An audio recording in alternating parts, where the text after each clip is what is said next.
भारतीय जनता पार्टीसाठी अत्यंत आनंदाची घटना आहे।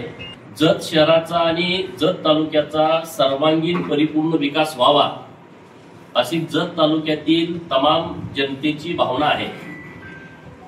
परंतु जिल्ह्यामध्येच दोन गट आहेत, एक प्रस्तावित व्यवस्था आहे, एक विस्थापित व्यवस्था आहे। प्रस्तावित व्यवस्थेच्या हातामध्ये मंत्रीपद, पालकमंत्रीपद, राज्याचं राजकारण, जिल्ह्याचं राजकारण, सहकारी संस्था, जिल्हा बँका, मार्केट कमिट्या असल्या कारणानं जत असेल, आटपाडी असेल, खानापूर असेल, कवठेमंकाळ असेल या तालुक्यावरती सातत्यानं अन्याय झाला। आपल्या तालुक्यातले नेते हे प्रस्तावित व्यवस्थेच्या नेतृत्वाखाली काम करत असल्यामुळं सातत्यानं या तालुक्यावरती दुजाभाव झाला। ज्यांच्या हातामध्ये निधी वाटप आहे त्यांनी सर्वप्रथम त्यांच्या मतदारसंघाचा विचार केला, त्यांच्या शहराचा विचार केला, त्यांच्या गावखेड्यांचा कार्यकर्त्यांचा विचार केला। परंतु दुष्काळी पट्ट्यामध्ये असणाऱ्या तालुक्यांचा ज्या ताकदीनं विचार करणं अपेक्षित होतं त्या ताकदीनं विचार केला नाही। निसर्गानं सातत्यानं आपल्या तालुक्यावरती अन्याय केला, सातत्यानं दुष्काळाच्या छायेमध्ये आपला तालुका राहिला आणि म्हणून 2014 ते 19 माननीय देवेंद्र फडणवीस साहेब मुख्यमंत्री असताना प्रवासामध्ये मोठ्या प्रमाणामध्ये शेतीच्या सिंचनासाठी लागणारं म्हैसाळचं पाणी आणि त्यासाठी लागणारा निधी हा अत्यंत मोठ्या प्रमाणामध्ये उपलब्ध केला आणि त्याचाच भाग म्हणून येत्या 8-15 दिवसामध्ये म्हैसाळची पूर्ण योजना सोलारवरती येते आणि जवळपास 1800 कोटी रुपयाचं टेंडर आता होऊ घातलेलं आहे। नंतर मुचंडीकडून जाणारी जी दुसरी लाईन प्रस्तावित आहे त्याला 200 कोटी रुपयाचं टेंडर आता प्रस्तावित आहे। संकमधून जो कॅनॉल जातो त्याला 54 कोटी रुपये या 8-15 दिवसामध्ये मिळणार आहे। म्हणजे मोठ्या प्रमाणामध्ये भरघोस निधी हा जत ग्रामीण भागासाठी मिळतोय।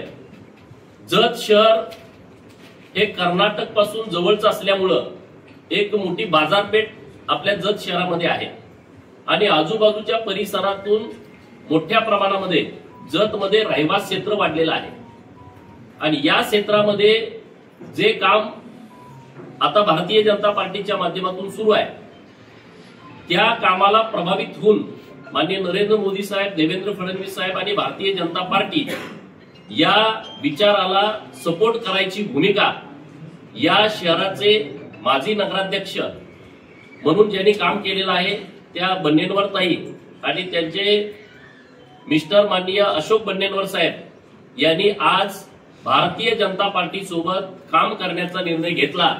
त्याबद्दल मी भारतीय जनता पार्टीच्या वतीनं त्यांचं मनापासून आभार व्यक्त करतो। पार्टीमध्ये त्यांचं स्वागत करतो। त्यांच्या अनुभवाचा, त्यांच्या रिलेशनचा खूप मोठा फायदा हा भारतीय जनता पार्टीला होणार आहे।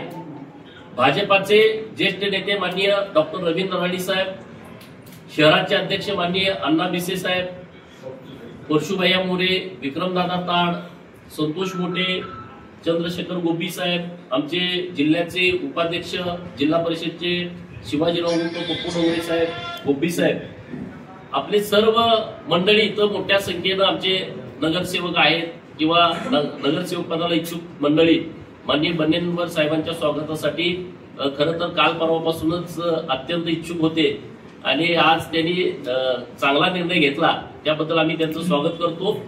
5 वर्षामध्ये त्यांच्या नेतृत्वात जे जत शहरासाठी काम झालंय आणि राहिलेलं काम पुढे घेऊन जाण्याची सर्वस्वी जबाबदारी ही भारतीय जनता पार्टीची आहे। आम्हाला टोकाचं राजकारण करायचं नाही, टीका टिप्पणीचं राजकारण करायचं नाही किंवा विरोधाला विरोध म्हणून आम्हाला अजिबात राजकारण करण्यामध्ये रस नाही, परंतु जत शहराचा सर्वांगीण विकास करणं, पायाभूत सुविधा निर्माण करणं, जत शहरासाठी आता पिण्याच्या पाण्याच्या योजनेचं काम अत्यंत जोरदार सुरू आहे। गटारीसाठी जवळपास 250 कोटी रुपयाची योजना प्रस्तावित आहे आणि त्याच्यानंतर जे शहरामधले रस्ते करणं अपेक्षित आहे किंवा जे विस्तारित एरिया आहे त्या एरियामध्ये रस्त्यांचं जाळं नाही, त्याच्यासाठी नवीन एक 150 कोटी रुपयाचा आराखडा नव्यानं निर्माण केलेला आहे। शहरामध्ये गार्डन असतील, आता नमो गार्डनचं 1 कोटी रुपयाचं काम आलेलं आहे। पुण्यश्लोक अहिल्यादेवी होळकर यांचं एक 100 कोटी रुपयाचं स्मारक प्रस्तावित केलेलं आहे।